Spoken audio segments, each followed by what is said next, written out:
入面就要过这个旧历的过年咯。这回连续10天的假期，交通部高速公路局也公布今年过年高速公路的应变措施，但准备上北道的民众就要特别注意。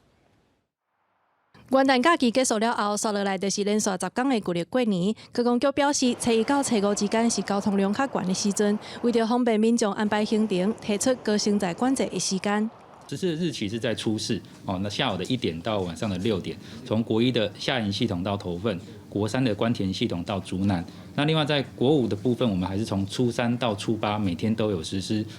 3点到8点的高承载的管制。那管制的路段包括像是国5的苏澳、罗东、宜兰、头城的北向路口匝道。那结束的时间，我们会视整个车流状况来做机动的调整。为着减少塞车，高公局嘛提出国道较好行的时段，初1到初3，西部国道落南的旅客上好伫透早6点进前，也是中昼12点了后出发；东部国道5号是建议透早5点以前，也是下晡5点了后出发。州北的部分，西部国道伫初3到初5之间，中部旅客建议伫12点进前出发；南部是建议早起9点进前出发。另外，国道5号伫初3到初8之间，建议早起9点进前就出发。另外，国立假线会伫元月初9通车，望改善机场周围的交通。国道4号嘛接煞伫元月16通车，迎接春节车流。我们的国2甲线衔接到台15，那这样子的话，不仅可以疏解我们现在国2甲这个国2大园交流道的一个拥塞，那也可以对地方改善地方现在大园市区的一个拥塞情形。